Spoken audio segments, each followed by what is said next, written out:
There. Thank you all for coming this evening. My name is Tyler. I work for the Department of Environmental Stewardship with the county.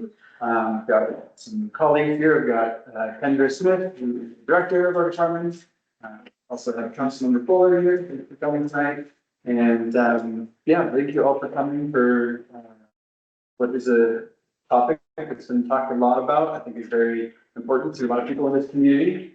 We've had many years, decades worth of studies and discussions with the community, and our goal now is to hopefully take this kind of to the next step. Not taking action yet, but it's time to start transitioning towards action.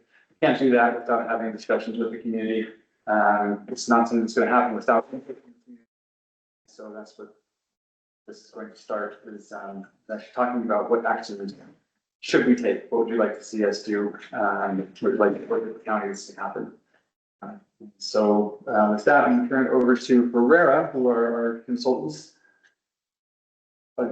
Did you want to say something? I was going to say hi, everybody. Say one or two things. You kind of captured it all. Good evening, everyone. Thank you for coming. My name is Jane Fuller. I just am a county council person for Lopez and District 3.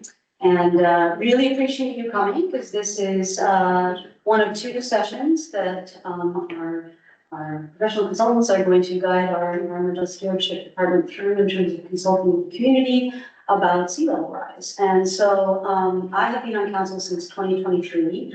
I'm in my third year, almost finished.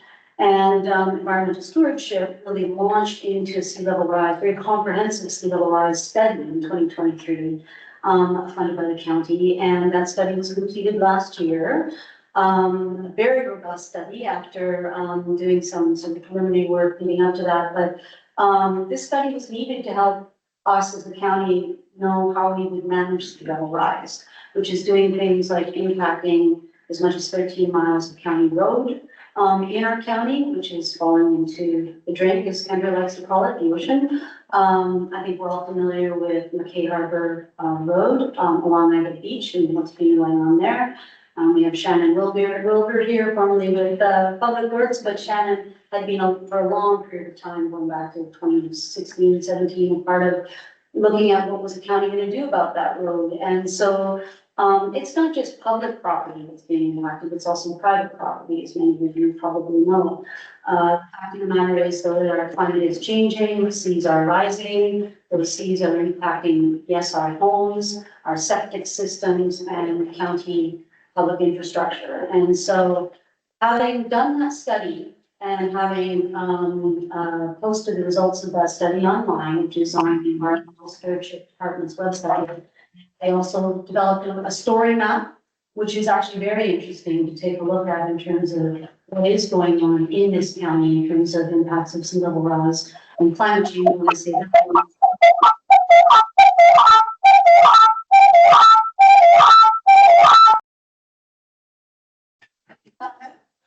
I'm talking, we all know big storms are coming, right? And they keep coming. So it's a cumulative effect of all of these things. And so I was really pleased to see that environmental stewardship at the right moment was going to come to the communities on San Juan, Shaw, Lopez, and Lopez to begin a discussion with you about what are your thoughts on what's happening, what we know will continue to happen.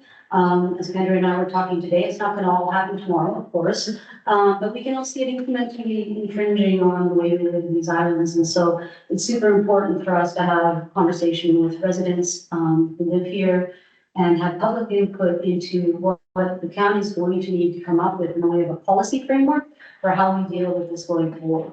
And if there's one thing that Representative Larson, our congressional rep from the House, asks us, and he's also the co-chair of the Transportation Committee in the House of Representatives, is, so San Juan County, what's your policy framework for dealing with sea level rise? Because he's very well aware, as are many of our legislators at the federal and state level, that we have serious challenges. So those challenges are shared by other counties. I recently visited Kitsap County, and if anybody knows where Point No Point is, and there's a lighthouse at the end of the point. Well, that was an interesting site visit with Councilmember Polson and myself and a group of other county commissioners and council members from across the state, and listening to Kitsap County officials tell us what they're going to do to ensure that that doesn't get washed away. And, Councilmember Paulson and I were just sitting there going, wow, I mean, that is a serious situation. There's as many as probably 30 to 40 residential homes right along there. They have this historic lighthouse and you name it. And so these problems are real, and we, as a county, don't have all the solutions, and we certainly want to come up with solutions that are informed of the public. So I thank you all for coming. It means a lot, and we'll be hearing more about a second workshop once we complete this one. But I also just want to thank the consultants we had with us today who are helped guide us in this process. So Thank you. thank you. Thanks very much. And yeah, to introduce our consultants we have Rachel Johnson and Andrew McLennan from Herrera. They're going to guide us through this workshop and present some background information and some questions to start the discussion. Thank you. Great, thank you, Tyler, and thank you, Councilmember. Andrew, is going to just introduce yourself briefly? Is there anything else you would add before I start talking? Sure. Yeah, my name is Andrew McLennan. I'm a coastal geomorphologist, so my work is focused on understanding the ways in which our shorelines are changing, their rates of change, what those drivers are, and how it relates to best management of those our shorelines. I've done a lot of work throughout the Puget Sound region on measuring and documenting rates of change, as well as how that can be related to setback distances and the use of shoreline armor, different management techniques for slowing erosion, and how that relates to inshore restoration habitats. So yeah, we did this for 25 years, and I'm very familiar with it. Yeah, hi everyone, my name is Rachel Johnson. I'm an engineer. I do a lot of work with water resources and all their capacities, so stormwater, sea level rise, riverine flooding, and do a lot of work with climate preparedness, helping communities understand changes and start to plan to adapt to those. So really glad to be with you all tonight. Thank you for making the time to chat with us. So we've got about 2 hours together. We're going to be talking for part of that, but we really hope that we're hearing you all talk a lot, and we want to hear your questions and have a lot of space for conversation and dialogue tonight. So yeah, we're going to talk a little bit just about what are the challenges we're up against, talk a little bit more about sea level rise and coastal hazards, what we know, how they've changed, why they're changing, what we're going to see in the future. We'll have time for a break around 6. There's water and some really tasty local apples and pears in there, so something to look forward to. And then we'll also spend time talking about adaptation strategies. So what can we do in regards to all of these changes? And then we really want to save some time at the end for more of a discussion with all of us, and then wrap up and talk about next steps. You'll see me looking at my phone throughout, and that's just to make sure that I'm on time, since that clock is not working. Just a couple housekeeping things. There's a sign-in sheet. If you didn't sign in when you came in, if you could do that during the break, we want to know who's here, just so we're familiar with that. We also do have the recording meetings. We have a couple folks who are online, so we want them to be able to participate as well. So if you hear noise, that's just people entering and leaving the room for that. We've got lots of opportunities for questions, so we want to hear your questions. And we are going to try to end at 7, since some of our county staff have a ferry to catch at 7:45. So we want to make sure that they can get home tonight. So yeah, what are our goals for tonight? We're here to share information and continue the conversation about sea level rise, erosion, and coastal hazards, and what are the risks to infrastructure and habitats that we're seeing with that. So a bit of educating around that, also trying to start conversation and collaboration, starting to think about what types of solutions, and then also prepare for our second workshop, which will be later this fall. And just, thank you everyone for being here as we're discussing. Just want to, acknowledge that everyone took time out of their days to be here. And so we really just want to be respectful as we're engaging with each other. All right, so I guess to start, a couple of questions. Who here lives on the shoreline, just by a show of hands? All right, a lot of folks. And who here has been to a workshop before on Lopez about sea level rise, change, planning, conversation? Okay, very good. And Tyler, how many folks do we have online right now at this point? 7 or so, 7, yeah. Okay, so we do have a polling tool that we want to use to help get input from folks throughout the evening. And that's because this is really a space tonight to hear all of your input. And we want to make sure that that's recorded so that the county has that and is able to use that going forward. So we have an app that we're going to use for that. That will allow our online folks to be able to use that, but if you don't want to use that, that's also okay. We can just do kind of raise of hand. We just want to make sure that we're hearing all of your input and perspective.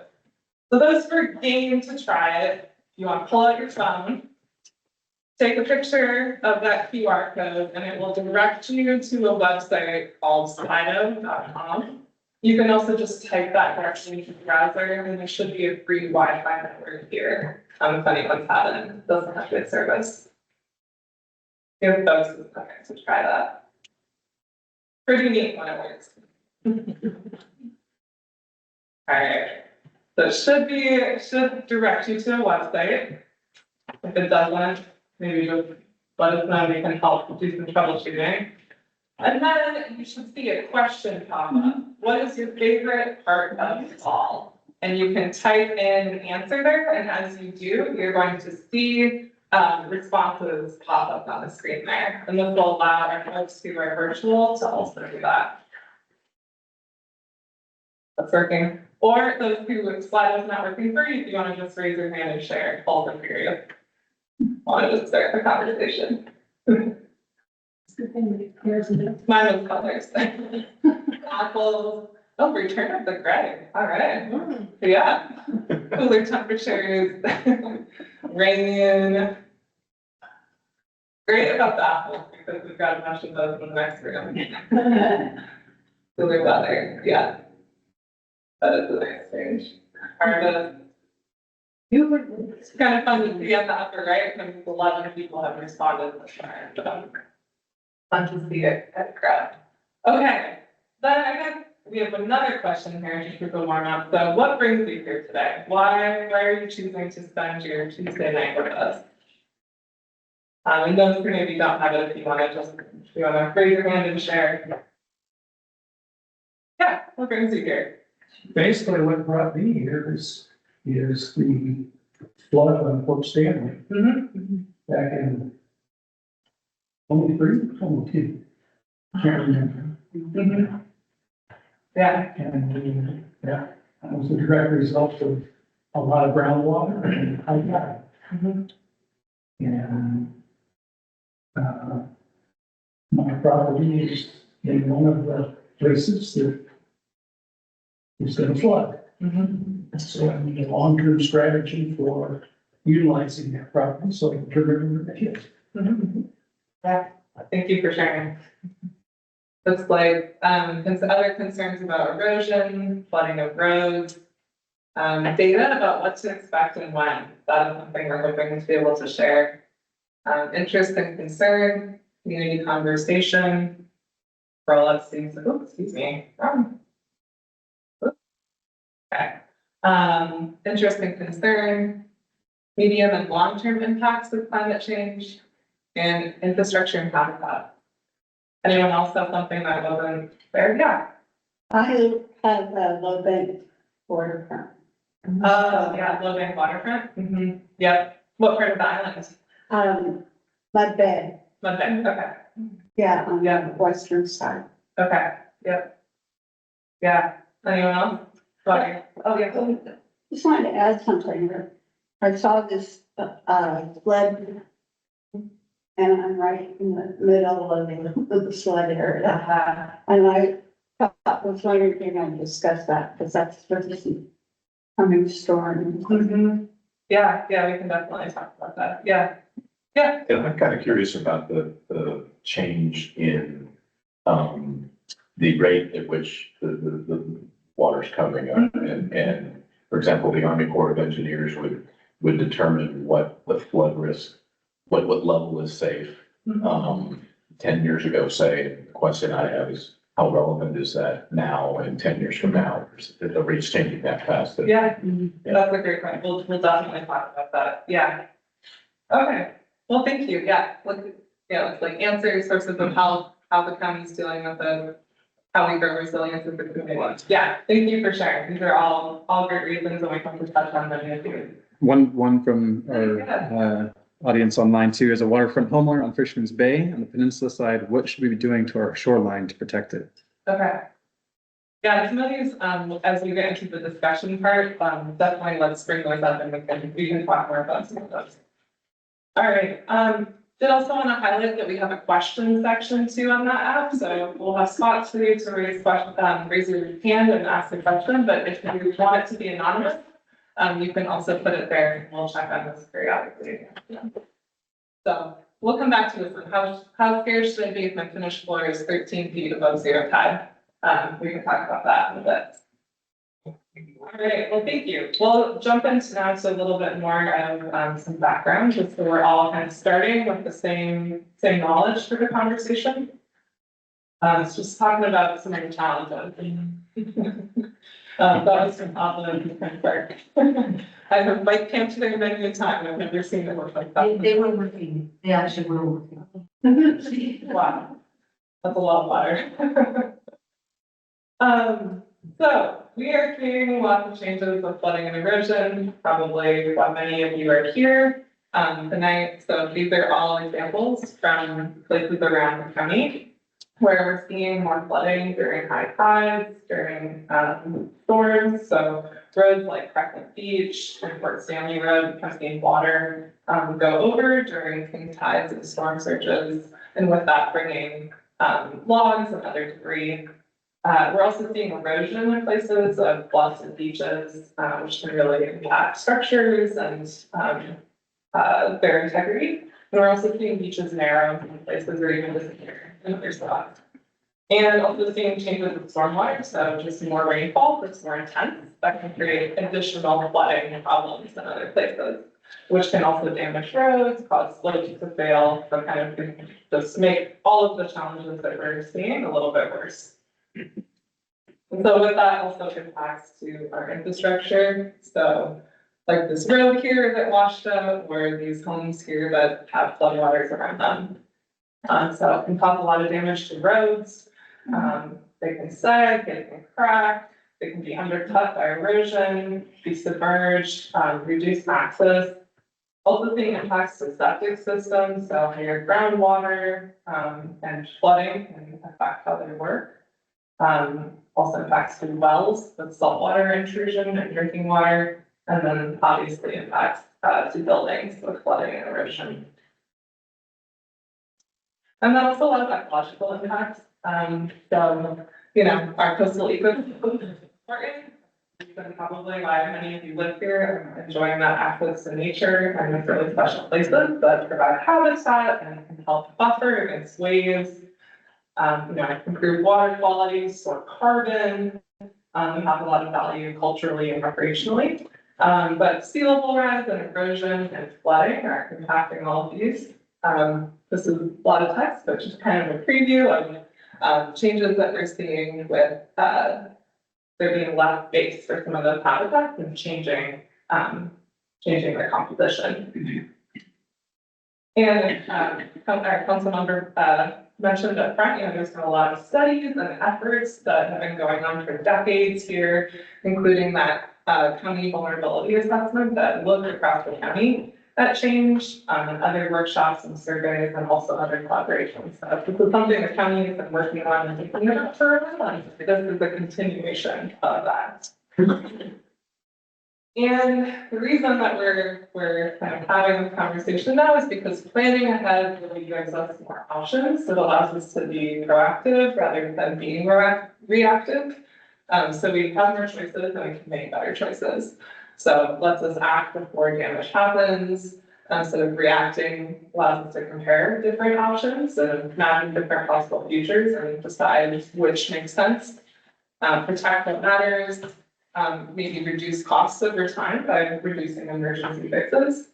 And then it doesn't mean deciding everything now. It just means kind of starting the conversation and exploring options and starting to take action. And tonight, we're not making any decisions. It's really kind of continuing a conversation, and we all have a role to play for how we can't do everything alone. There's things that we're gonna, that everyone can help with. And so we'll talk a bit about personal actions as well as community actions. And the goal is really to share information and listen. And we'll be using your input from tonight, we really want to hear from you to guide, our second workshop, make sure that that's covering content that you're interested in. And also to be able to continue to build on that.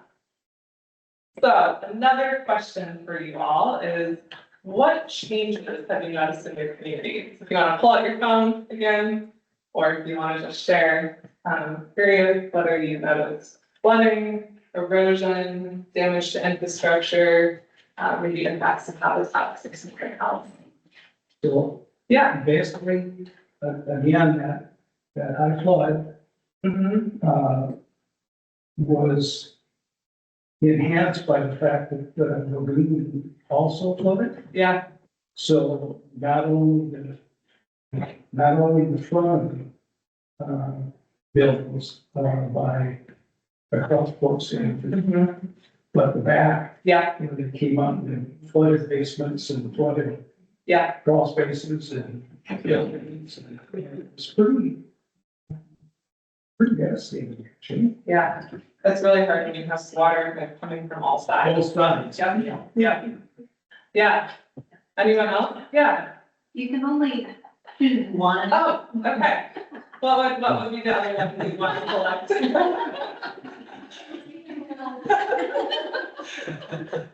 So just FYI for your report. Thank you, yeah. It's all of them? All of them, yeah.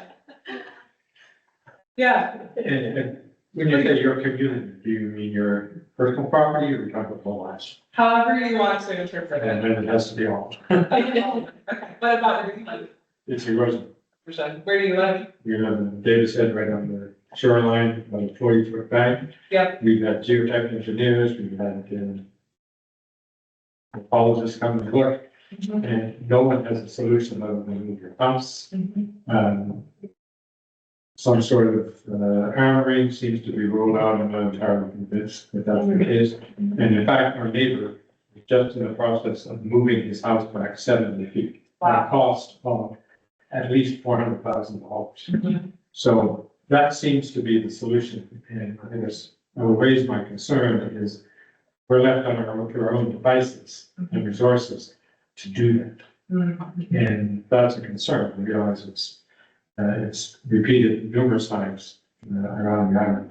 But it is worrisome and frustrating to know that this seems to be inevitable. So when we talk about what are we going to do about rising sea levels, the answer seems to be, well, you have to adapt, you have to move, whatever. Because you're not allowed to. I do get frustrated, and some people get irritated with me when I say, to some extent, I'm more concerned about the habitat, being the salmon, than it is about protecting people's property. And I would like to think there's a way to do both, but they seem to be mutually exclusive. That's my Thank you. issue. Yeah, we'll talk more about adaptation strategies, and all of them have benefits and trade-offs. And sometimes it requires a combination of things over a period of time as well. So we'll definitely chat more about that. Okay. All right, let's see, any other questions? This is a great one, and I want to save it just for a little bit longer, so we'll come back to that one. Okay, any other questions that have come up so far? Great. Keeping an eye on time here. Okay, so just gonna provide a little bit of background. Some of you have probably heard this before, so we'll try to go through this pretty quickly so that y'all are able to ask questions and we can get more into the discussion. But I want to make sure we're kind of starting with the same language and background understanding as well. So when we say sea level rise, what do we mean by that? It's just a long-term increase in the average height of the ocean. And sea level rise is happening all over the world, and it is slightly different from place to place because of a variety of different factors. But sea level rise is really important because the level of the sea kind of sets the baseline for all of the other things on top of it. So you think about, you have your tides, you have your storm surge, you have your waves. So when the overall level of the sea rises, that pushes everything up higher. So suddenly you have waves that are able to reach higher and further inland. Same thing with storm surge, your high tide suddenly is able to reach further inland. So the impacts of that. And the reason this is happening is because global temperatures are increasing. I'm a science nerd. I love this image. It shows the average temperature of the Earth every year from 1850 to present. And so we know that some of our most recent decades have been the warmest on record. And going into the future, we have a lot of different possible futures of how much warming we're going to see. And that depends on how we as a global community are able to reduce our greenhouse gas emissions. So are we able to keep them lower, or do they increase a lot? And the magnitude of change that we're going to see really depends on that. And the reason that temperature is important is because as the Earth has warmed, the ocean has been a powerhouse and has absorbed much of that heat. So our air temperatures would be much hotter if we didn't have the ocean there to help kind of regulate. So all of the red areas show places where the ocean surface temperature has warmed. In some cases by 1.5 or 2 or 2.5 degrees. And as the ocean warms, you remember maybe back to a high school physics class, as water warms, it takes up more space. So we're seeing rising sea levels partially because as the ocean warms, it physically takes up more space. And the other reason that we're seeing sea level rise is because also as we have warmer air temperatures, that's melting land or ice that's on the land. So like glaciers and ice caps and ice sheets and all over the world, and also in Antarctica and Greenland. And we know that sea level rise is changing and it is accelerating. So you don't have to know the details of these graphs, but the interesting thing is the one on the left is a straight line that is linear. It shows incremental change over time. And the one on the right shows that it is accelerating. And the one on the left here, this is actually measurements from the tide gauge in Seattle. And it has been measuring water levels in real time for the past 100 years, which is really high resolution data that we have on that. So we know that over the past 100 years, we've seen sea level rise of about 8 inches. And then as we look into the future, we see that there's really kind of a whole range of possible scenarios of how much more we're going to see, but in all of them, it is accelerating. The top one, is that like the 95th percentile? Or? Yeah, that is. That's the bad one. That is like a low probability, very high risk scenario where we could see up to 8 feet of sea level rise by the year 2130. And so that would be a future with very high greenhouse gas emissions. And so we would see air temperatures warm by a lot. And with that, we would see like rapid melting of places like Greenland and Antarctica, which could really raise the overall level. Yeah. Do you have any of these statistics for San Juan Islands? We did. Yeah. Yep. So this is for the area generally. And we can talk more about those details. Yeah. So yeah, why it's important, again, it sets the baseline for flooding and erosion. And with that, we also, with high tide, we can expect to see our high tide also happening more frequently. So in the past, we saw about 1.8 days on average in the San Juans of high tide flooding. By the 2050s, that would be closer to 6 days. And then as we get closer to the end of the century, that could be closer to 120 days. Also, when we talk about storms, we talked about like the 100-year storm. The big point I want to make for that is just that means that there's a 1 out of 100 chance of that could happen in any given year. So you can have a 100-year storm one year and you can have a 100-year storm another year. So that and that probability can accumulate over time. Okay. So you've made a point about what's up with this graph. We see all of these different futures here. We do have uncertainty in how much change we're going to see and when, but what we do know is that sea level rise is going to continue for centuries. And that's because we've already seen a certain amount of warming. And so that trajectory is already set. And so why we have that uncertainty is kind of related to how quickly will greenhouse gas emissions be reduced and also our models. You can kind of think like weather forecasts, you know, as it gets closer to the actual day, your clarity of that gets better. But we have really robust computer models that are based on real data that are able to help us look into the future.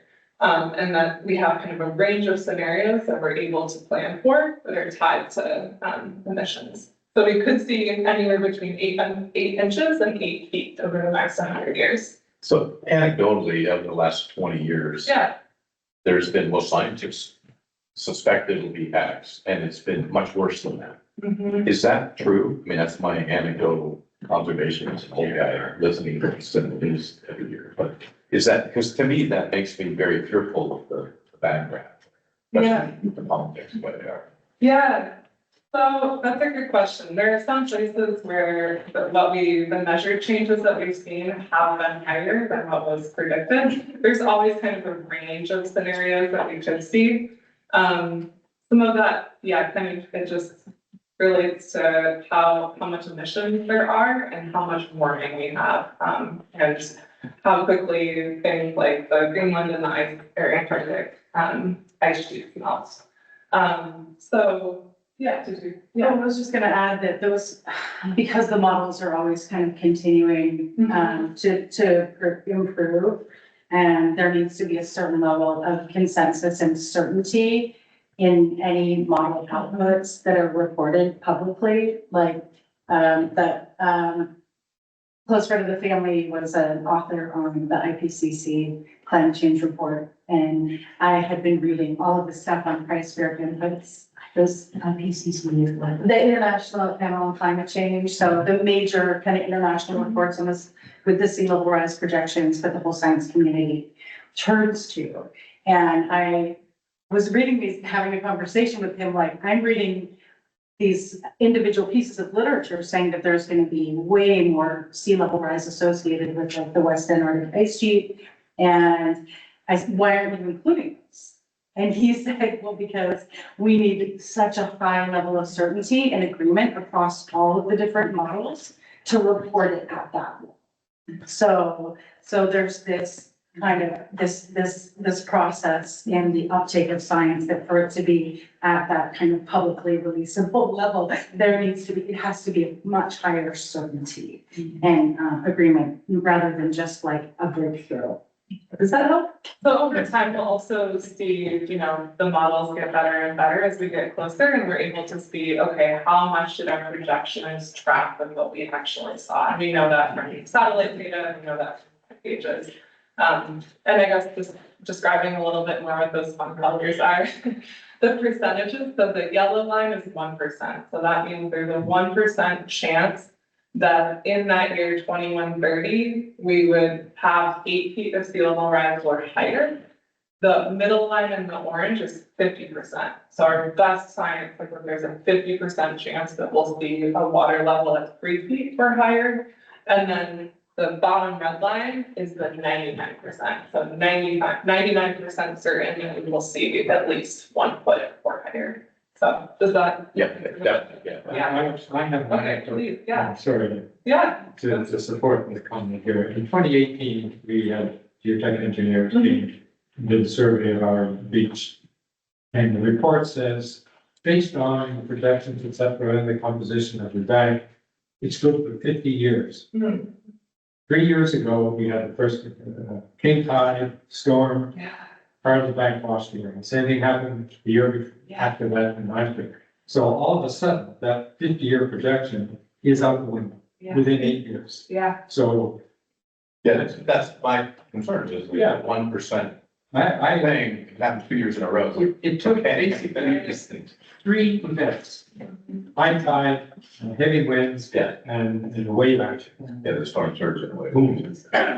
So there goes. And and they were probably looking at like a linear rate. They're not accounting for this level of acceleration. That's the issue. Yeah. Yeah. So like all of our previous models are kind of just being like a linear thing, and when it accelerates, you know, it's a different baseline that you have then. Thank you for sharing your personal experience with that. yeah, how reality meshes with that. Did I see another thing? Okay, all right, I'll just keep an eye on the time, so we're able to keep moving here.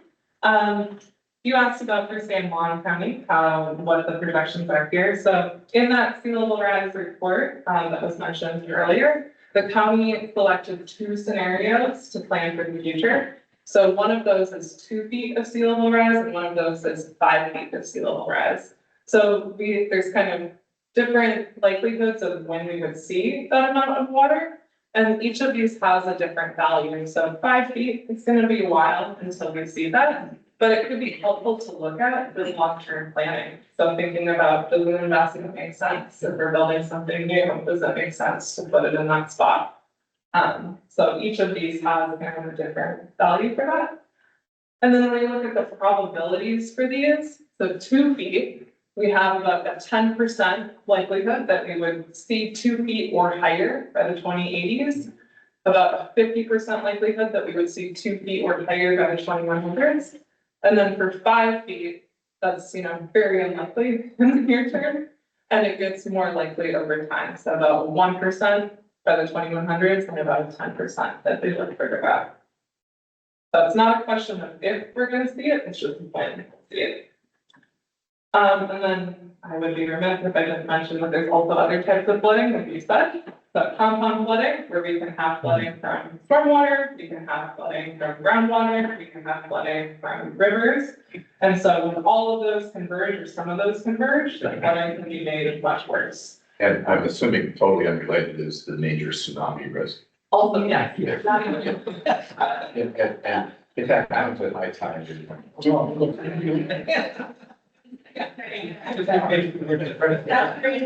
That's right. It's an earthquake. Yeah, very perfect for that. So, on pause, any questions? That's fine. Okay, done talking about flooding, we're gonna talk about erosion for a little bit, and then we'll talk about what we can do about it. All right, after that, we're gonna get that.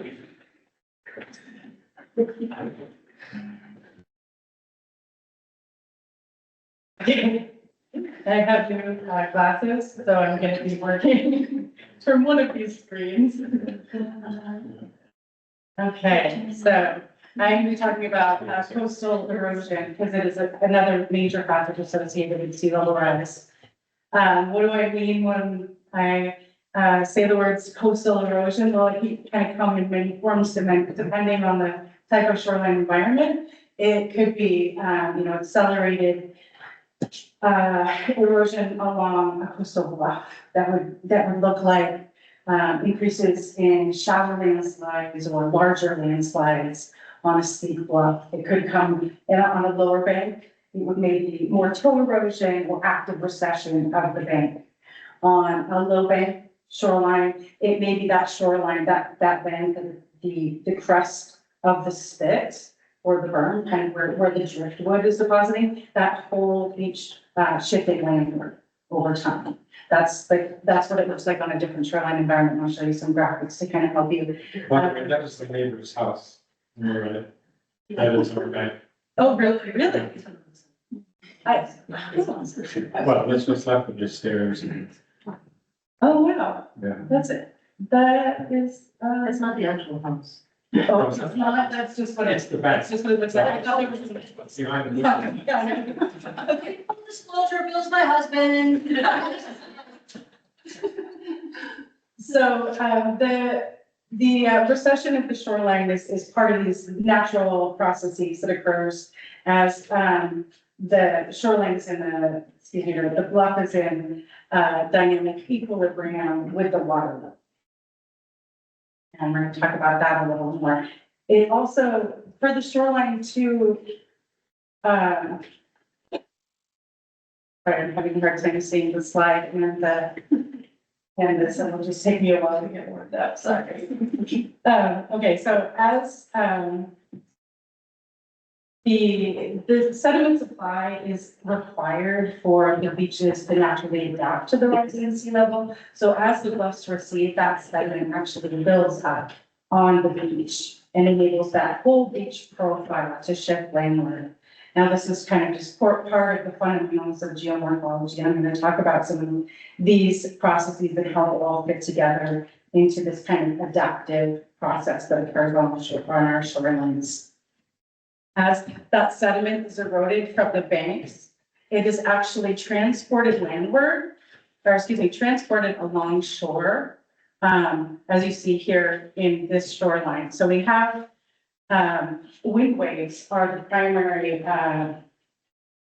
primary driver of sediment transport within the Salish Sea. We aren't exposed to ocean swell, so it's just the smaller waves that are created from our local winds that are driving the transport of sediment over the long term.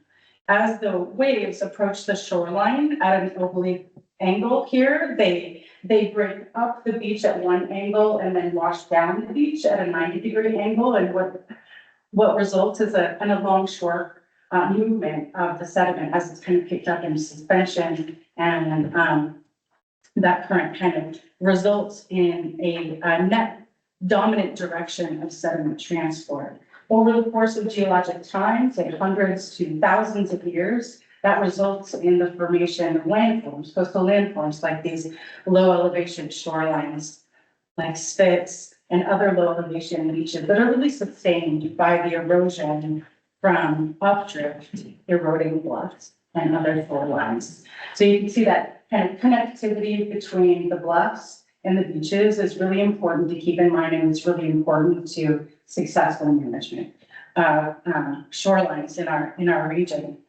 Without this sediment supply, you would see this spit and these downdrift beaches that rely on that sediment, you would see them narrowing and eroding and coarsening over time. So a lot of that sandier material would be lost and the beach would get much more cobbly and gravelly. So there are a lot of different drivers of bluff erosion and bank erosion. And it's important to understand different drivers in different locations. In most cases, actually along all marine shorelines that are exposed to waves, you have that sediment transport process occurring that I was just talking about, but to varying degrees. Some shorelines have much greater wave exposure, so they're going to see a lot more movement of sediment over the long term. Other drivers include stormwater. So where you have a large outflow of stormwater coming from an urbanized area, that's going to lead to more saturated soils, as well as water washing away finer sediment and causing scour on the beach. Heavy rainfall or heavy precipitation is also a big driver of bluff recession in our region. We have a well-documented precipitation threshold for when landslides occur on our bluffs that's largely associated with the geology of the bluff, and where we have, because due to the glacial history of our geology, or most of the geology within San Juan County, you see we have permeable material over impermeable material. So you have sands over clays, and the water will percolate through the sands and collect above the clay, and then a slab of clay will develop, and you'll see a shallow landslide occur. But so those heavy precipitation events really do result in a lot of change on our shorelines, as well as our big, big storms. We have big storms that coincide with high tides, like that king tide event that you were describing earlier. Those are results in what we call as change events. Mm-hmm. On the average day, like today, the waves are pretty insignificant. The amount of change that's occurring on the shoreline is barely measurable. But during those change events, it can look entirely different within a relatively short period of time. And it's very alarming, particularly if you look at the shoreline. Trying to find the cursor, but it's just not gonna. So Andrea, the amount of rainfall is 2 to 3 inches. Is that what you were describing? Oh, what the precipitation threshold is, it's when we have heavy rains for 2 to 3 days. 2 to 3 days. Yeah, and you start, yeah. And there's actually at the Department of Natural Resources geology page, there's actually an alert for when there's high landslide risk. But you often hear that Amtrak is not running, and because there's been a landslide, between Everett and Seattle, which has all of that that I was just describing, but on like a 200 to 300 foot bluff. So it has a lot of gravity working with that very vulnerable. Okay, so as I mentioned before, the shorelines are familiar with sea level rise. They're always working in that dynamic equilibrium with changing water levels, and they have for thousands and millions of years as sea level rise has changed over the course of history and geologic time. And so they all have a natural adaptive response to sea level rise. And I'm going to walk through what you can expect to see on different shoreline types or geomorphic shore types, as we call them in my community. So on rocky shorelines, it's the most simplistic, where you really just see like a vertical rise in the sea level against this this very stable bedrock shore. So that really largely, you'll just see a shift in the vegetation communities that are affected by the salt. So maybe you see those invertebrate communities or minor changes in the distribution of the algae and such. You may also see changes in the vegetation that is exposed to the salt. On a coastal bluff, you'll see a full recession of the beach profile, because the crest of the slope is in dynamic equilibrium with the toe. So the whole profile shifts landward, and the sediment that is coming from the bluff is actually enabling the lower portion of the beach to build up. And this is a concept that is carried forward in some of the modelings that was conducted in San Juan County. And this is a really important part of the story, because this sediment not only supplies that beach with its ability to adapt, but it also is transported downshore and enables those other downriver beaches to adapt to the rising sea level without narrowing. So as sea level rise occurs over time and as it accelerates, the background rate of bluff erosion or bluff retreat also accelerates. It's a pretty well documented relationship within my field that the sea level rise, as sea level rise continues and accelerates, and mean higher high becomes higher against the toe of the bluff, that recession will also continue to accelerate. That's one of the reasons why I always ask when someone has moved a home away from the bluff crest, how far did they move? Did they move it far enough away to, that it's going to be safe as the level rise acceleration? So we can't assume that it's going to be a linear rate into the future.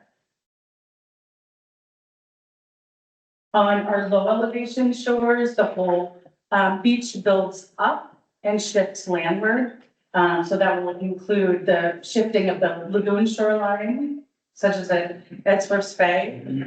The driftwood wants to shift up and move landward, and driftwood is actually kind of a unique geomorphic component of Pacific Northwest beaches. It provides a lot of structure and adds elevation to these low beaches. So when the driftwood moves to an inconvenient location and we move it back, we're actually kind of retarding that natural adaptive response, and pushing the beach back to its historical position actually prevents that natural adaptive response.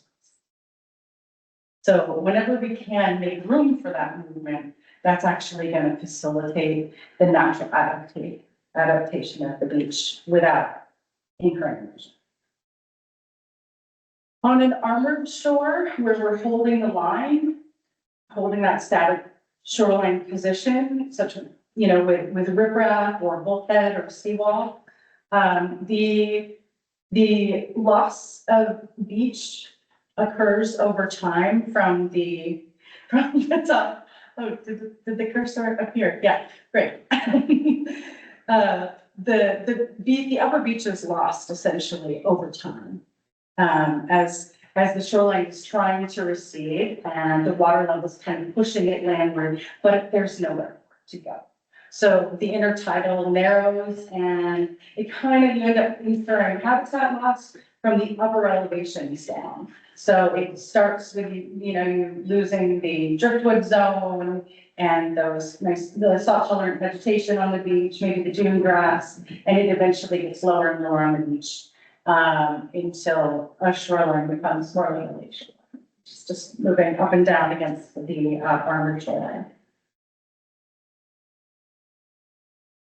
So a lot across the region, a lot of our sediment supply has been impacted from shoreline armor. And cumulatively, we assume that about 90%, or it's been said that about 90% of the material on our beaches is derived from coastal block erosion. And about 33% of the linear extent of our bluffs are currently armored. So we already have incurred a lot of impacts to our sediment supply on our beaches. And so that may be affecting our beaches' abilities to adapt. So there's a real change in culture towards trying to curb shoreline armor as it impacts the whole region's ability, beaches' ability to naturally respond, as well as incurring habitat loss. So Andrea, maybe linking back to your point about the longshore drift. Yeah. I think the key piece of this is that you want to pay attention to what your neighbors are doing. Because even though you may not armor, if your neighbor is armoring, their impact of armor can drift and impact your property and actually cause accelerated erosion for you. So it's important as we kind of go through these discussions to think about the community and the impact of your actions on your personal property can influence and impact your neighbors up or down drift as the case may be. Yeah, this is a really good point to bring up, particularly as there are end effects with shoreline armor. Waves kind of diffract around the ends and cause scour on the adjacent shores, as well as the loss of sediment. But there are those indirect effects on a pocket beach. It's very similar, but the adjacent shorelines will continue to recede landward, but you'll have like that promontory where there is that armored shore and it's sticking out, and that scouring process will eventually occur on those adjacent shorelines as well. Unfortunately, also the shoreline armor is typically in that static position, kind of further waterward than the adjacent shores, where it's actually going to be subjected to more and more wave effect as the swash zone where the waves are breaking, it becomes lower and lower on the beach. And then this takes a little bit of imagination to get your head around, because the beach that we're seeing today is going to change in a specific direction. And so those management scenarios can be a bit of a Harmony is virtually impossible to get a permit to harmony. The beach, you're not saying that's what I want to do, I mean. Oh, yeah. It's very difficult, but people do still, I understand that, it yeah. does still happen, and there's a lot of unfortunate arms. What is the trade in terms of long term between houses falling into the ocean? Or people spending hundreds of thousands of dollars to move their house, and the whole issue of sedimentation, et cetera. There's a trade-off. And I think And right now, the answer to that question depends on the lens that you're buying, and if you're an economist, there are going to be externalities that we don't really aren't able to quantify. Yeah. So, it's very difficult. I think that shoreline armor is a real challenge because, there's a market for it. People make money from building it, and those people are selling product, and they may not tell you the weekend of the deal, which is that it's engineered for current conditions. It's not engineered for future conditions. And they're on a bluff particularly. There are multiple drivers of erosion, that make that bluff vulnerable to erosion, whether it be wave exposure, the groundwater, the stratigraphy of the bluff, like the different layers of the cake that make it vulnerable to erosion. You have gravity, and then you have all the range of ways in which humans have not worked with nature. So, clearing all of the trees, like if this once was completely covered with old growth trees and have dense root networks, and each of those trees would uptake thousands of gallons during a heavy precipitation event. So then you have all of the saturated, today you have just a lawn and heavy precipitation events come, and then you have a very saturated slope that's gonna be way more vulnerable. So there's many different drivers that shoreline armor does not address. So, I've mapped the geomorphology of the shoreline, solid work Puget Sound, and I have mapped landslides over shoreline armor a ton of times. And I would say that it's just not a guarantee, particularly in markets of sea level rise, that it's gonna be affected, and it costs hundreds of thousands of dollars. Yeah. So it's a gamble, and it is ultimately holding back the ocean, which is very good. Yeah. Even just from a flooding perspective, one challenge with armor too can be that it helps with erosion, but not with flooding. So if you get water over the top of it, suddenly you have water on the other side, which then can cause more flooding. So it can be tough with that too. And our colleague, the USGS, really grappling with how do we project bluff recession along armored shores when we don't know the height of the armor, and it's so variable. And much of the shoreline armor that's built today will be overtopped, using sea level rise. And even to build the shoreline armor high enough that it would withstand these sea level rise projections, it really does impact your access and enjoyment of the ocean. So these are very tough. Nature has balance. And it's very challenging. So, I'm just, here to try and convey these facts and have a discussion of different approaches.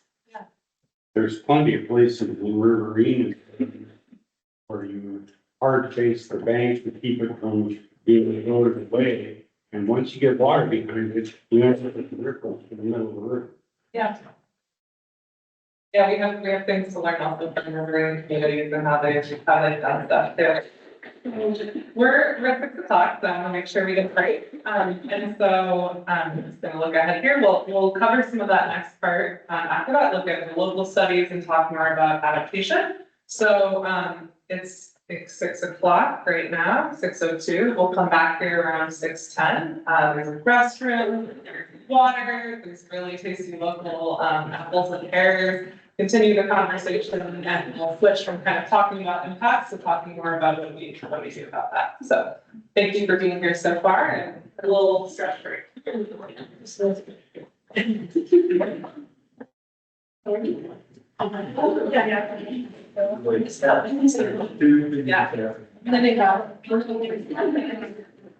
What boathouse should we? I don't know, I think we'll probably use the trailer. Because The beaches.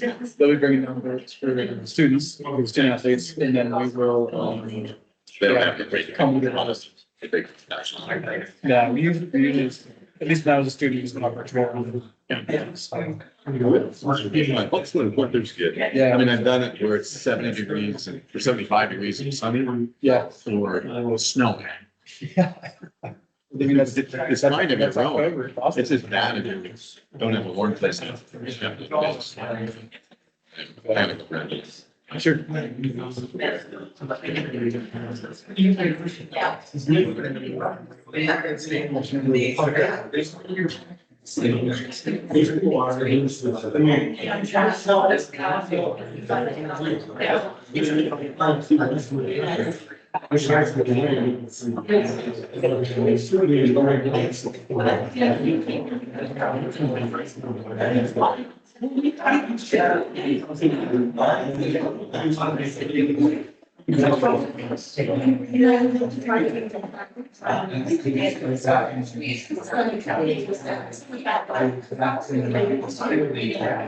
Our service against freelance.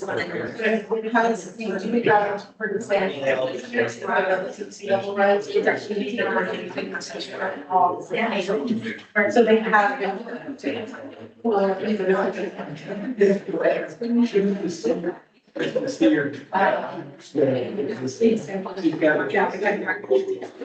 Familiar with that? The elements of. No. Actually, about SOC. As well as. It's just that.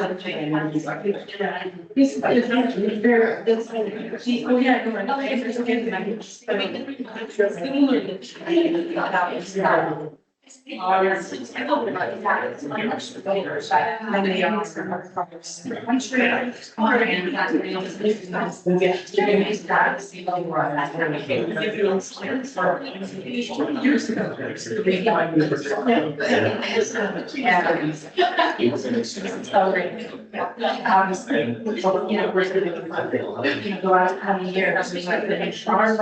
you noticed that.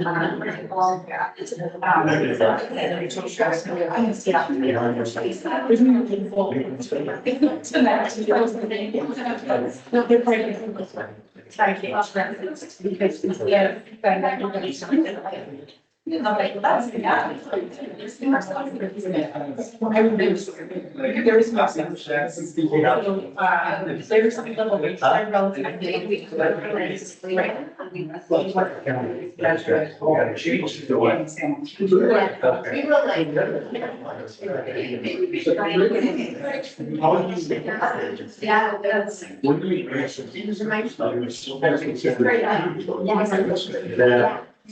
Yeah, so there's actually challenges with, just so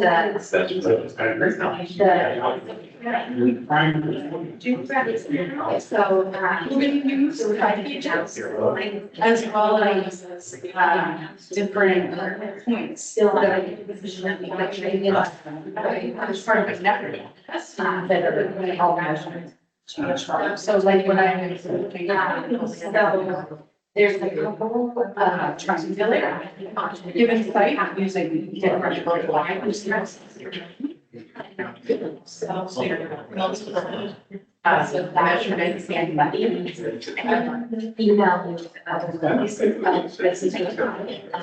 believe that's what they did. The vertical land movement. I don't. Washington State Coastal Resilience Project, which is the source for all of the. Oh, as like that was kind of like, yeah. Yeah, I mean, farming, that's, it was just that.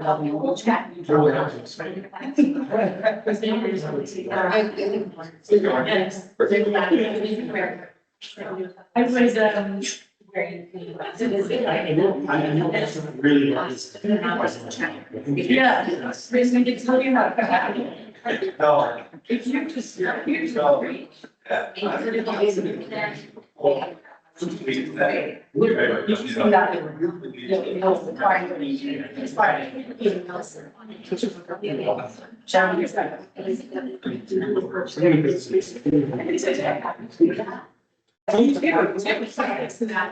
really, it's really interesting. Talk about having to use for isolation. To picture some of these processes, particularly relating to the issue in the hospital.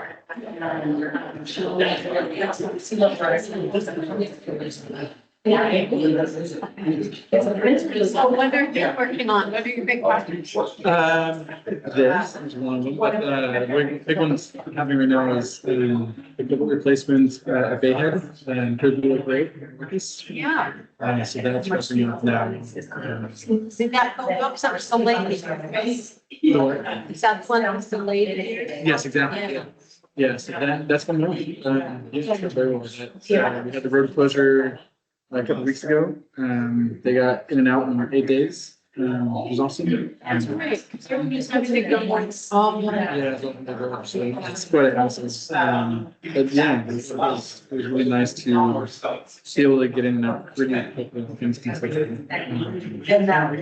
They're just resurfacing. Everything. It's done. Good. Nice. Have that done. Yeah. Yes, I think right now it's done. Then, yeah, getting ready for some restoration work here. It's basically- Yeah, it is. Yeah, gotta finish the report for some EPNA surveys we did earlier in the year. Which is very interesting. It's such an interesting. It's really cool to see what's where. But yeah, that should hopefully be informative for, where are some same.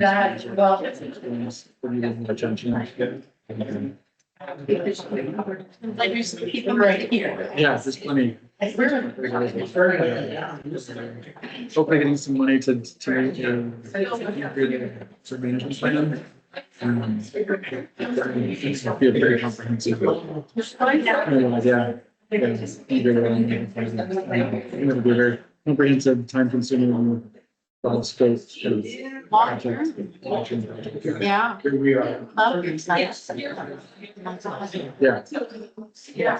And it's Krista. No, Krista left.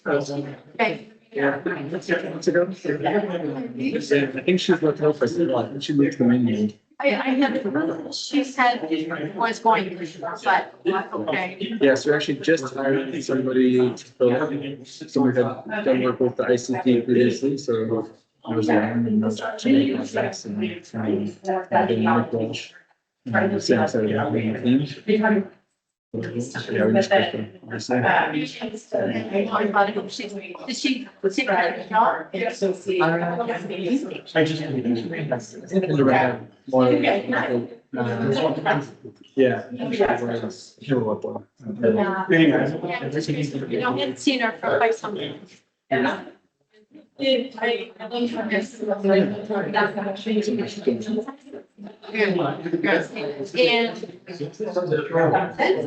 And pardon me, it's taken for what was it, something?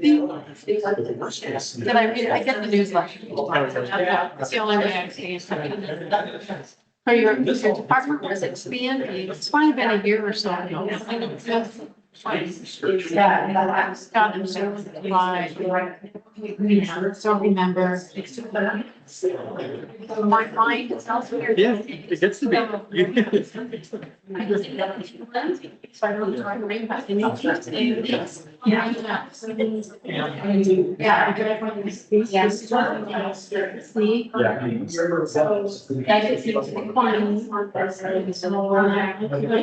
I used to go down there for things. Oh, yeah. Yeah. Started to get down to the beach. It's less than 2 hours. Stairs.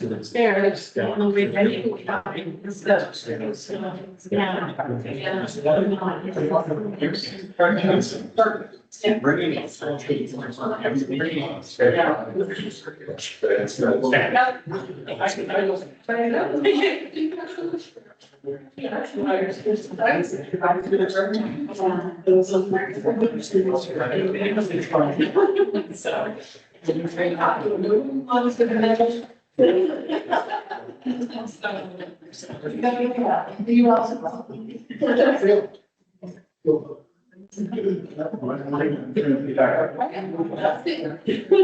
Yeah, you can find just that one. Yeah, it's really a test. All right. Yeah, do you want me to go? I did. Finishing up conversations. Yes. It is, yeah. Yeah, that report's available online, yeah, on the county website. Yep, absolutely.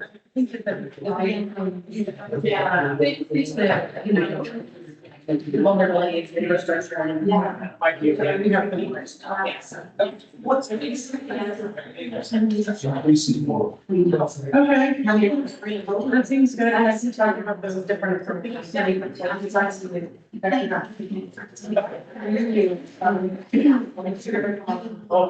Yeah. No. Yes,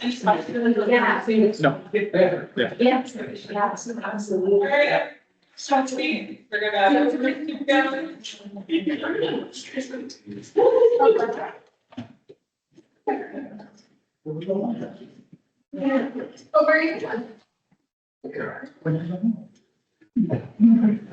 Alright, hopefully that was energizing, good up shot, good back.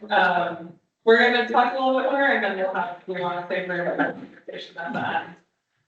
So talked a lot about what we know about flooding, what we know about erosion. Did want to just highlight that there is the resource here that was done for the county, that the story map is interactive and shows some of the projections for San Juan County and for Lopez specifically. And that study also identified 4 hotspot areas on Lopez. There are more than that, but this study just kind of picked 4 to look at. So no surprise when you already mentioned me. Yeah, Stanley, you want to spell right? you were right. It is not.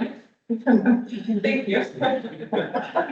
Yeah, Stanley. So yeah, Fort Stanley Road, here on Swift's Bay. So just to kind of show you what those the maps look like here, the different colors correspond to different scenarios.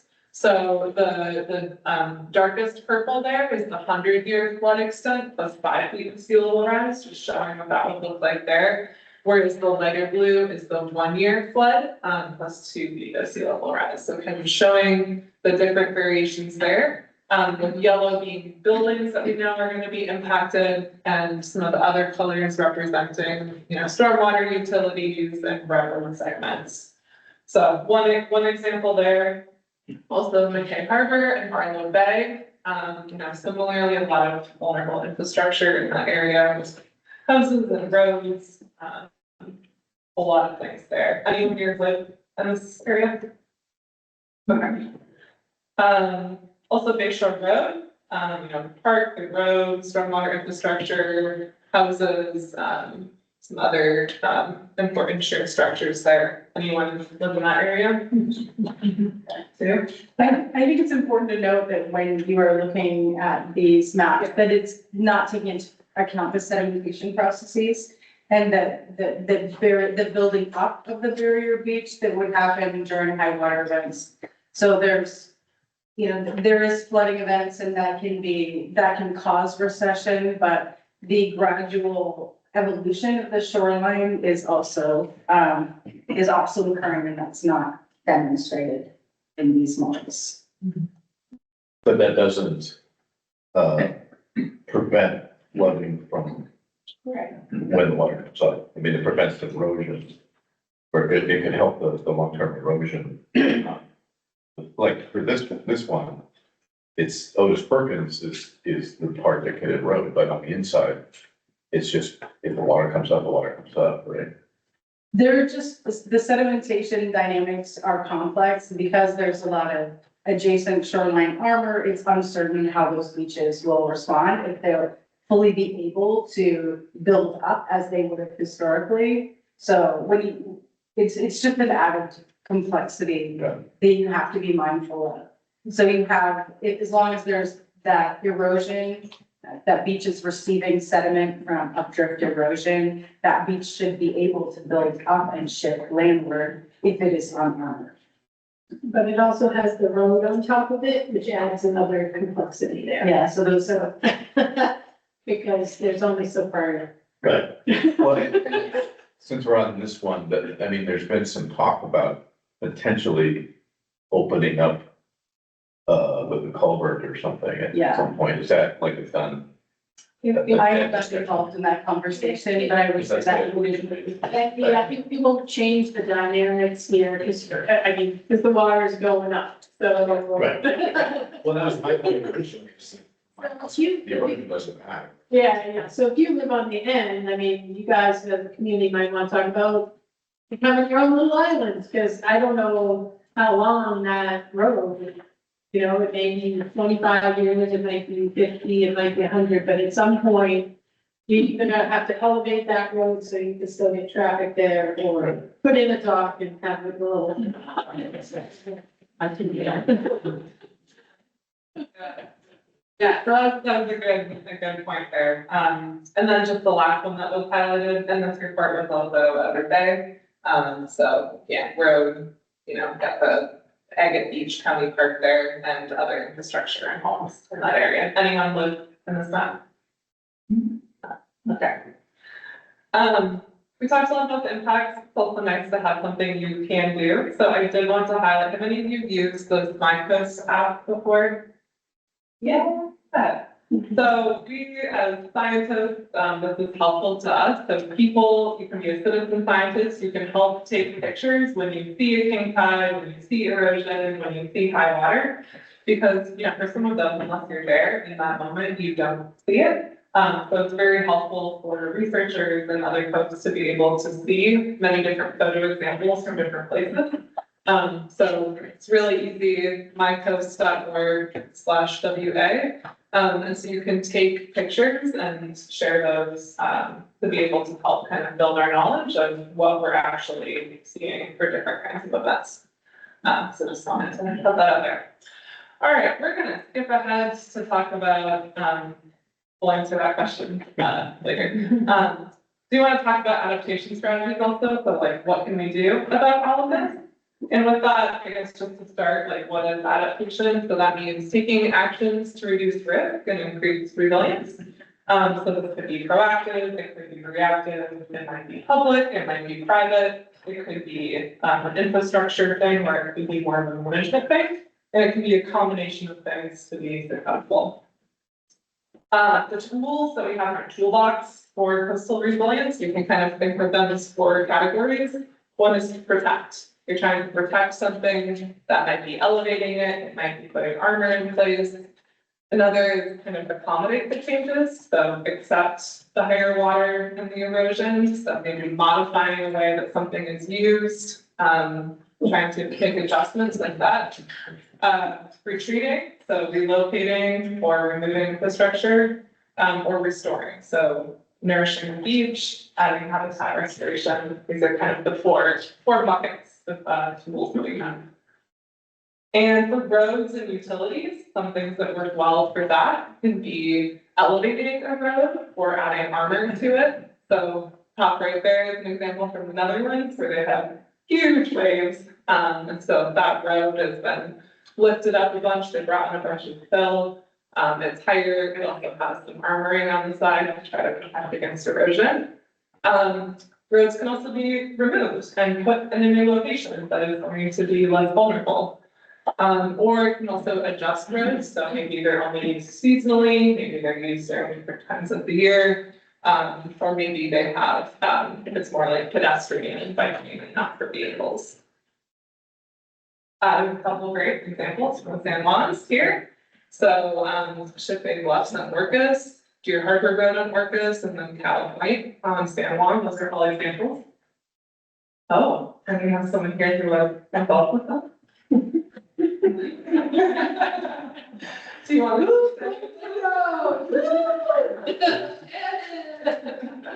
It was a long time ago, but it's worked well. But it was erosion Erosion. that was creeping up on the road, and that's why it had to be relocated at a very costly expense. Yeah. But there were a couple, housing developments beyond that, and that was their only access to get in and out. So that would justify moving the road. Yeah. And that's been in place now for many years. Yep. Yeah. Okay, we have things just a little bit out of order. Andrea's gonna just chat a bit about what options we have for homes. And then we're gonna move to a discussion. Yeah. So there's a different range of options for homes, some of which have been touched on already. For flooding, flood-proofing the lower portion of a home is an emerging technique that's being applied in many places. So essentially the ground floor would be, it would be okay for everything there to flood. All of the utilities would be, up above those elevations or above that flood risk elevation. Also moving, structures to higher elevation on the same property is another option. Elevating homes can also look like building or putting in pilings, to get the house above those flood elevations. This can be problematic in the Pacific Northwest where we do have a lot of driftwood, but it's also feasible in several locations.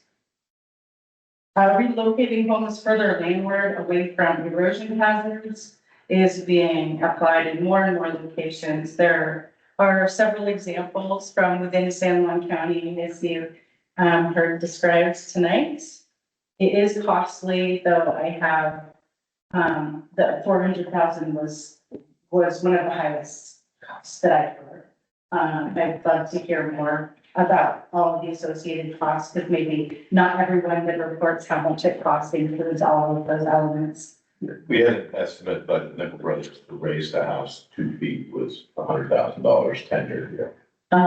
So that's the ballpark for our particular, we can't move the house. I've heard Except that that. moving the houses, being less than $100,000, but then you have the added cost of the utilities, the septic, and needing a new foundation. And which are not- scrapping your which are not- time. Yeah, and then there's, if your parcel is large enough to move it, to a location that's outside of the hazard zone. It's another question clearly, but it is being done and it is, a long-term solution. Beach nourishment is another, approach that is being applied in many places to build up the resilience of the beach. This can be conducted in, a range of different ways, either by nourishing the entire beach profile, so raising the elevation of the whole beach, or just by building up the elevation of the storm berm to provide additional protection.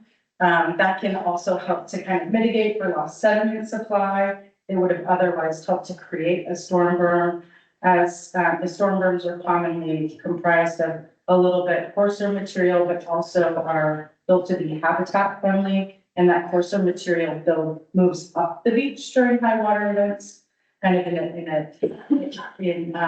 kind of mimicking that natural adaptive response. I have a question. Yes. You're saying that the county would allow that? Yes, the county has allowed beach nourishment A storm burn? in, different locations, yeah. Is it, how is it qualified to have a storm burn?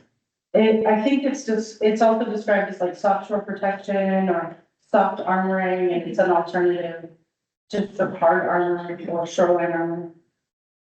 There's, Lopez is coming with things on Orcas as well. there's actually, we may have cut the slide at this time, but on North Beach, on Lopez Island, and a number of other locations. There are examples of soft shore and beach nourishment. I know I did come up with a few maybe when I'm done presenting. Thank you.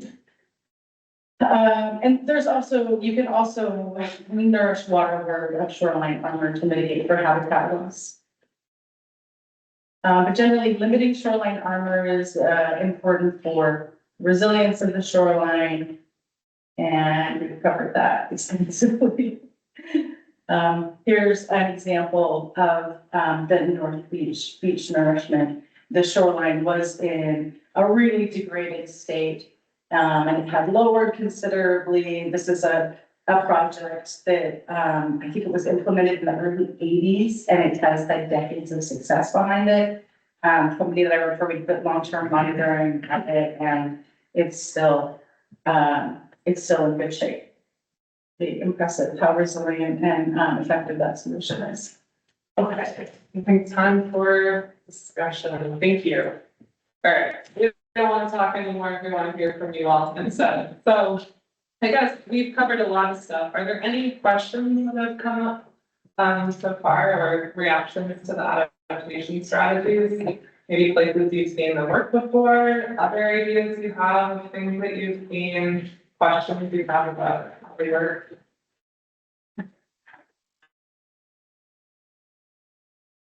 I'm curious about the flood proofing the ground floor, and how does that work?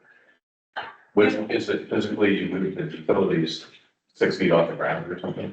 Yeah, it's usually like you're essentially saying, okay, we can't keep the water out, so if the water is going to be there, how do we have that, not cause structural damage to the facility? So, is it structurally sound, if water goes there, and then if it does flood, how do you make sure you still have all of the utilities that you need? So looking at how could you raise those above the flood level so that you still have electricity, or you're not gonna cause damage to your water heater or something else when you do have, flood waters. Yeah. I reviewed some plans for a flood-proof house that was supposed to be off of McKay Harbor Road, like 10 years ago. I don't know if it officially moved forward through the construction process, but, Which road? The, McKay Harbor Road. okay, okay. Yeah.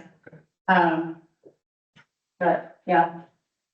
I assume that it moved forward. There are other houses, along, the, Juan County shoreline, And are there near Squam, particular, that have been implemented, or that have been constructed. because the architect, don't talk about that particularly. Right, we recently had a vision for a remodel and it never even came up. We were just telling him we need to raise the floor from the front. So is there like advice you give in terms of who to go to then? Or, what I mean, that's kind of the practical part of this is. Yeah, well, I think some of that is, flood proofing probably comes up more with a new build, where you're like, okay, I know this is in an area where it could have flooding, and so from the start, you build everything higher and you raise those utilities higher. When you don't have much space between your finished floor and the water level, then you're a little bit more restrained. Yeah, but if there are utilities, if there's outlets, if there's things that are lower down, looking at, how could you work with an electrical engineer to raise their electrician to raise them higher, that might buy you a little bit more time, so that you're not gonna have that damage. Yeah. Yeah. They use that technique on the East Coast a lot. Yeah, Yeah. most definitely. In South Carolina. Yeah. Yeah. Yeah. It's on the second floor. Or anywhere where they're gonna. Yeah. There's a car. Yeah. Texas. Right, yeah. Yeah, definitely. Yeah, have people seen other examples in other parts of the country or the region or your neighbors, like your? Hawaii. Huge places in Hawaii and, I know like the coast of New England, a lot of places where I grew up had, cute little cabins on the shore are now 8, 10, 12 feet up in the air, out near Newburyport. And that's because the berm has been overtopped and there's estuary on the backside. So whenever I go out there and I see that, I've taken some photos that show you kind of what the community looked like, but I think about Port Stanley. Because that is an area where I think at some point, Anytime. it's gonna happen, and, we have the data, and you can actually go into that, the app, if you go on to the Engage page and go to the sea level rise adaptation project.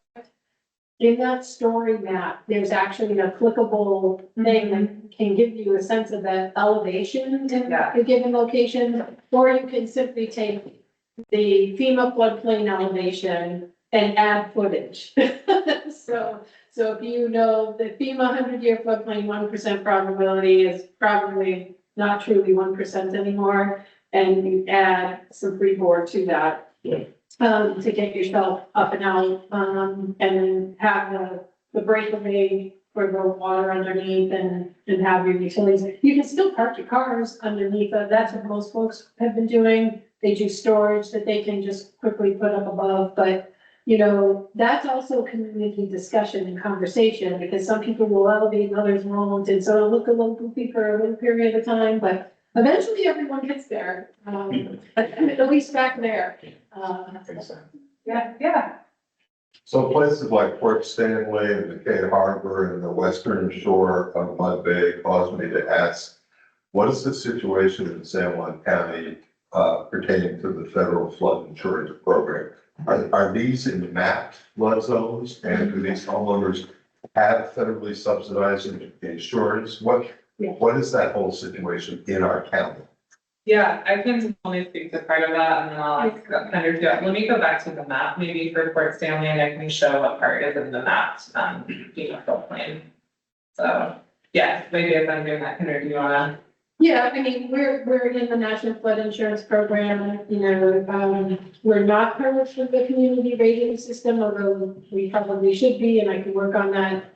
I'm the only formerly certified floodplain manager that we have in the county, so I should probably get that certification again. I think we get 2 extra points to be in this program, but yeah, I mean, right now, the maps that we have are from 2016. Yep. And it's that inner The line. dark, the royal blue here is what shows the 100-year flood plus 2 feet of sea level rise. So on here, we don't have one that just shows the 100-year flood. But Yeah. that's the. Okay. What we found is pretty close. You know, we don't go that far beyond what you would already think. So if you're already in the 100-year floodplain, you know, and you flood, you potentially have access to FEMA dollars if FEMA is still around in a few years. And really what we're seeing at the federal level is that money is drying up because everybody's getting impacted and there hasn't been enough money being put in over the years. And this cost and the scale, the magnitude of the events that are occurring is getting more and more significant. So just like anything that you invest in, you know, you're gonna have to make, you know, calls about your level of investment and what you have, and I wouldn't count on the federal government at this point to necessarily be available. If there's any programs or things that we as a county can do, you know, we're always keeping our eyes peeled for that. We went after, when there was disaster declaration from the floods in 2020 and 2021. We went after money, we got the declaration, we went after money, that's what's paying for the road, a very large culvert that needed to be put in at Bayhead, on Killsbury Road. We'll go after those as they become available, but you know, from a long-term strategic and community planning, I would definitely, you know, recommend you think about your investment levels and start having those conversations. We've also gone after some money for on-site septic management. Because like neighborhoods like this is another example of where what you're gonna lose first is your septic systems, right? And I don't know how you're getting your water to this location. Do you have wells? Yeah, so you probably have salt water intrusion on it. Yeah. Oh, that's good. So, but those things could be changing over time. And so thinking about, hey, you know, everybody's in the same boat. How can we look at new strategies and, you know, we'll offer technical assistance and try to get grants and support, but it is going to take the community coming together and saying, we need help with this and like working together to figure out a solution. Yeah. I wish I had a bunch of money sitting over here. Yeah, but we don't. Eric, what's part of limited resources, how do you prioritize what to do first? Yeah, what were other reactions to the adaptation strategies or other questions? Yeah. Well, one of the critical things for me, I think, is the roads. And anything you do on an individual basis can be made irrelevant by the road. If they take your road away, it's, you know, you mess up out. So, can we hear public works? Yeah, road, they'll be what here. they're planning to do. Yeah, they will be here at the next Next meeting. workshop, to talk a little bit about that, because yes, it's a very difficult decision, you know? Because like in this scenario, this road's going underwater. In another scenario, it's on a bluff and it's gonna erode out from underneath it. So what should we do with these things? What are people thinking about their long-term access? And, you know, we just have to have the conversation, because like in this example, like if you elevate, you could still end up getting flooded on from the west. Yeah. You know, so those are all challenging strategies, and, you know, Colin Hunter, who's the public works director, will tell you, yeah, they don't have the answers either. There's, you know, permitting and resources to consider and all the things. And so we're here to just have a community discussion about it, say, like, what do you want to do? Like, how are we going to get there together, recognizing all of these constraints, and try to find a path forward for these neighborhoods, that we know over time, and it doesn't have to happen tomorrow, but we know over time, we gotta be moving in that direction. And I'll add too that, for the second workshop that we're doing, what we'll be diving a little bit more deeply into is what do those scenarios, the alternative responses look like a little more practically. So this will be one of the core case studies. What does it look like if, not that the county would, I think, take this approach, but like if it just did nothing, what does that look like? What does it look like if the county if it had the resources to throw everything it had to at the road to protect it? What would it take? What does it cost roughly? So it's hard to guess. And then what would it look like? The third option of pulling that road out, and putting it somewhere else.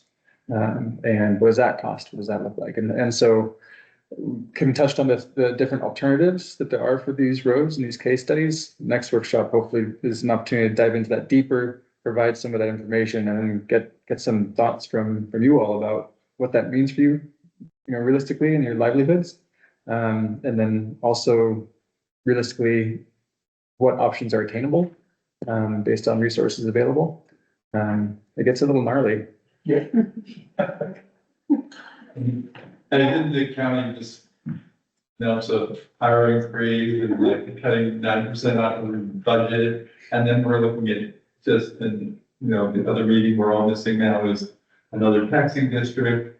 And then you have these huge investments and people like Bill saying, and there's nobody gonna help me move my house back, or, you know, it's like, oh my gosh, as if that should be the county's thing to like help move people's houses. And I mean, it'll be an interesting, you know, like, you know, it's a challenge, like how many per parcel will the county have to pay to maintain access along there? It's shrinking and obviously going to be numerous issues. Yeah, part of the uncertainty of planning for the future, looking at some of the graphs that we saw of depending on what the emissions are going to be, looking at the 1%, the 50%, 99%, that's all kind of the environmental component. The other uncertainty is funding availability in the future. One of those scenarios is $0 available, and it's going to be up to landowners. You know, as like a devil's advocate perspective, that is a potential future scenario too. Like there's uncertainty in that realm of how much money that's going to be available from a federal level that trickles down to our county to help out with these things. We don't know. So it's another difficult conversation to have. Yeah. When we had the last big flood, and I don't recall if it was 21 or 22, sorry, but it was a big king tide, a lot of wind. We live on Weeks Point Way. And the original photo you had up there, that's our next door neighbor. So we had king tide, winds, waves. We didn't get the water from the ocean. We got the water from the village. It came right down the river, down Weeks Point Way, and that's what flooded our road. So now the village, it's good. We need homes for the, you know, the people that are living here and working here. They just cleared out about 5 acres back in the village, just clear cut it. I don't know if the county and I don't know who it is. Are they preparing for this? Are we gonna have more flooding from ill-prepared sewers? You know, that was the worst thing, was the water from the village. And the answer to your question is yes.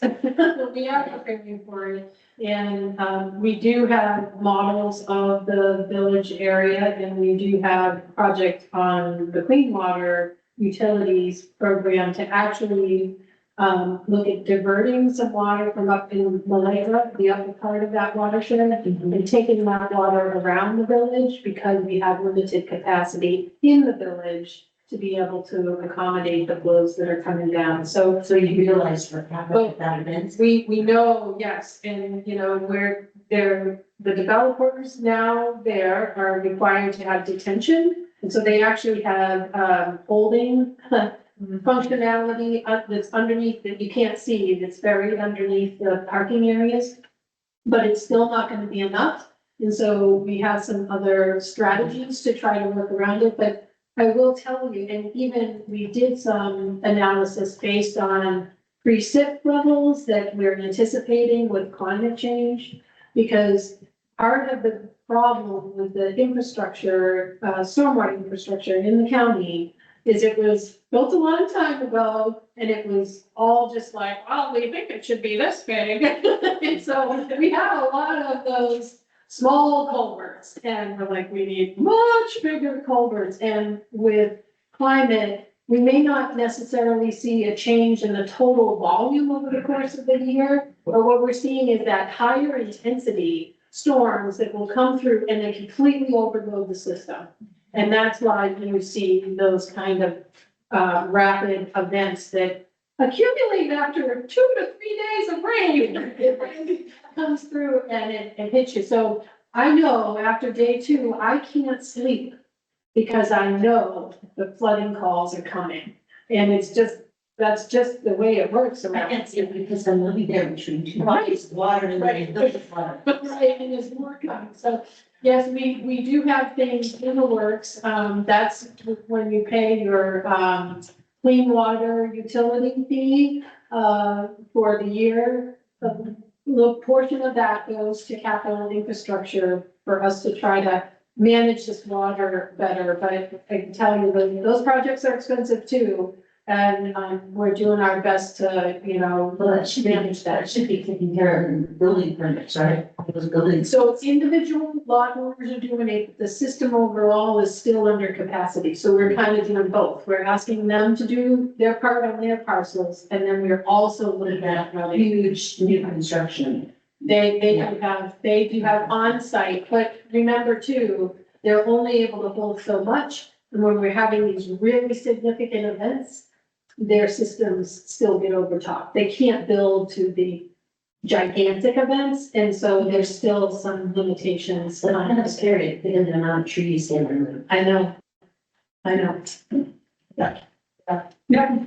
Has there been studies about I'm on a tax thing, but about the property values based on property, I mean, so much of our value is around our edges, and has there been any studies on sort of impact on property value? Let us see a little bit. We see a little bit of anything. I'm not familiar with the local one, are you?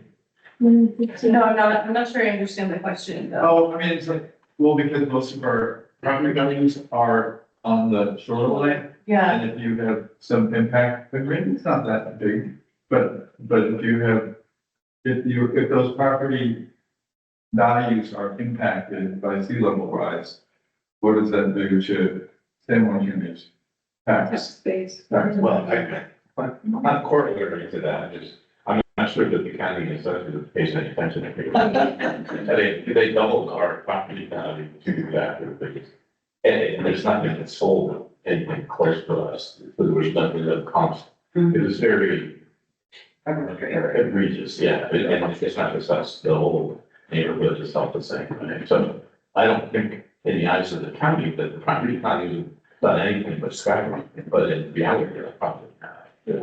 Because they're basing it on views, he's not standing out there Yeah. telling us when it's underwater, so. $400,000 and moving your house back, Right. is that, Right. they're gonna just add that to your assessed value. It's like, no, it's not a better house now. We have to have a lot that would accommodate that move as well. Well, I know, but it's just like, just an example, but it is, since you brought up the property value thing, I don't think that different functions within the county necessarily talk to each other. Well, I talk to John all the time, so I can have a chat with him, but I think it's an important, thing to know. You know, we have, I think at last count, it was 935 structures in the 100-year floodplain. So all of those you could consider at risk, you know, especially the sea level rise. You know, those are kind of the low hanging fruit of people that we know that could be in trouble. And then, of course, you have the people that have lots in front of their places. So we could probably pull all those together and calculate out how much value is there and what the consequence of the loss that happens. And should probably consider an exercise like that in the context of when we're going to our representatives and seeking, you know, money to deal with resiliency and vulnerability. We're gonna need that kind of analysis to be able to say, look, you have X number of billions of dollars here at risk or what have you, in the county that will run into these problems. So the only other spot that I know that the economic analysis, that kind of housing economic analysis was done by Eco Northwest. And it was actually around oil spill risk and consequences and the loss of property value due to the damage to the shoreline resulting from the larger oil spill. So we could take a look at those numbers as well. There's supposed to be like, I mean, I've heard this mentioned in the meeting, so I don't have the exact citation, but one of the real estate, like, apps like Redfin was gonna be including like a hazard exposure risk associated with different parcels. They all have that on the website now. Yeah. We're realizing. It's happened before, they have to disclose that. Yeah, what has happened now is that if somebody wants a mortgage and the house is 13 feet or lower above sea level, you cannot get the mortgage without flood insurance. Yeah. And flood insurance is now getting harder and harder to get. For our house, it's now $3,600 a year. It's not flood. And if I remember, the FEMA was 12 feet, right? And so 13 was. That's plus one, and the county, yes, it's 14 feet. Yeah, makes sense, 14. Yeah, so So you want to hope that FEMA continues to back federal flood insurance because currently FEMA does not back any fire insurance.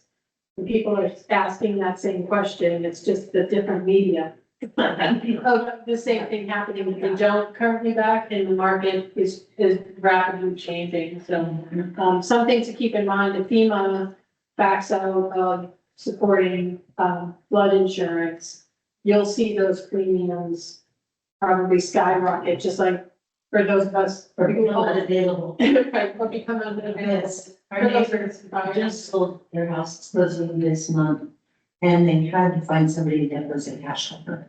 Yeah. So that's difficult. It's gonna affect all of their companies. And there isn't erosion insurance. So that's right, you know, for the people living on bluffs, there isn't landslide insurance. Except for all perils from Lloyd's of London, which I happen to have at my house, because I'm in a fire zone. And a potential, a slide zone. So that's the only place, and it's not cheap. Yeah. Thank you all for sharing. This is, yeah, an interesting conversation and one that we'll be continuing with the second workshop. I just have a couple other questions as we close. We don't have to use Slido, but I want to have it for the online folks just in case they do. I was, just curious to hear, we're gonna have another workshop. What do you want to learn more about at the next one? What do you want to hear more about? What do you want to discuss? Yeah. Specifically mitigation to allow. Mm-hmm. And practical resources for a planner for the next, what we should do in this next 2 years, what we should do 5 or 10 years to work towards. And each of us seems to have different, like, some of us are on erosion issues, others are just landlocked and have to just go up or whatever. And I'm sort of at a loss, because like, I don't really have faith in the architects around in that respect. So definitely motivated to learn more about it. Yeah.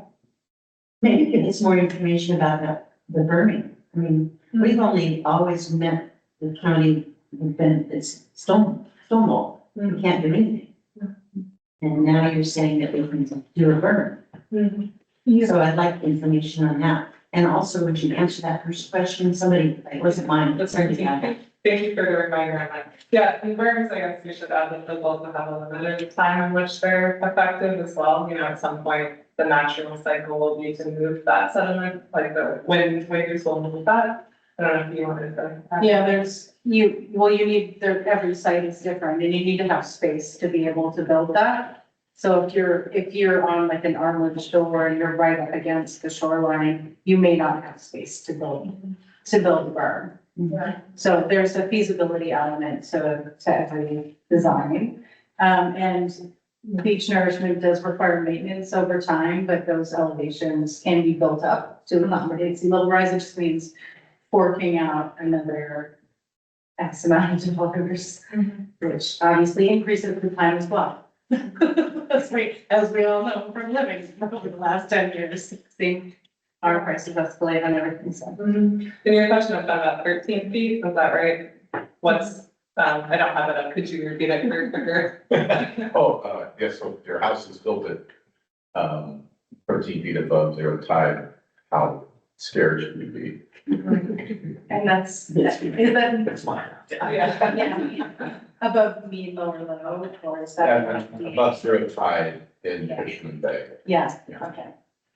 Yeah, I think that's hard to answer specifically, like, we want to look at the kind of, the story map that has the actual projections and the values for Lopez. So I can show you where that resource is after, yeah. Unless kind of something. I do not have like the elevation. Of that site, off the top of my head, but we can show you how to look Yeah, at we can that show you. and get an idea. But it's within Fisherman's Bay? Yeah, it's this little, you had it on the map, it's this little outcropping called Tinkham Lane, which is like in the, it looks right at Otisburg Park there. So it's not exposed to waves. So Exactly. There's not The wave rush. there's not way. It's 3 feet of water. Yeah. On top, It's you'll have still water. It's just water table and water level, you know, that, because it comes from below as well, but it's mainly during these king tides when it comes up. Yeah, every site is different. I mean, the groundwater flooding is becoming more and more an issue too for low elevation shores where the water just percolates through the berm or percolates through the beach and people don't necessarily realize that there's standing water underneath their home during king tide. And it's possible, even though it's fresh, it's the weirdest thing, but ours is remediated with a French drain and a trench out to the bay, but so it's all a gravity thing, so that's not as big a problem now, it's more just when the level comes up, it stairs us every year. Yes. Yeah. I see someone, maybe a virtual attendee wants to learn more about island-specific case studies, so that is something we will definitely be doing at the next workshop. So talking about segments of road, especially that are, you know, access points that we know are being impacted by flooding and erosion, and what some different strategies are for that. But I guess maybe just with our last few minutes, the other question I have is, what's something you're going to take away from today? Did you learn something new? Do you have more questions? Just curious to hear what's one thing that maybe will stick with you from this? How many feet per one of those berms? The tent, the berm. That was loud, and then she said, no, not really, because you need more space. So how many feet do you need that berm? I think you need about 25 to 35 feet between the house and the shoreline to build that space. And that's very rare. So every site is different. It's gonna depend on how much wave energy you're exposed to as well, because the wave dynamics require additional space. Like if you're dealing with wave runoff, that's different than a more still water environment, like you were just describing. So. Yeah. We have a great resource back here. Oh, yes. Yeah, you can go first. I was just gonna ask for a measure from the shoreline, is it medium high tide, medium low tide, or? Yeah, from like, the driftwood line, Pardon? like mean higher high generally would be the water extent of the driftwood line. That you would measure from? Yeah. Okay, that sounds. You wanna hear from them? Yeah, Yeah. I'll make a quick mention. I'm here on behalf of Friends of the San Juans tonight. And we offer free shoreline technical assistance where we come out to your shoreline parcel and do a site visit with a geologist and take a look at specific questions that you might have. And then we also follow through with next steps and look at early design and feasibility. Planting plans and drainage upgrades. So we follow that whole next step process all the way through restoration and beyond. So if you're at all interested, you can talk to me and I'll set a visit up for you. But, yeah. Okay, I'm looking at the time, we've got people to catch the ferry, so I just want to, preview workshop 2 will be scheduled later this month, and we'll be sharing a Lopez Island specific example that we'll dig into more. And we just wanted to thank you all for your time.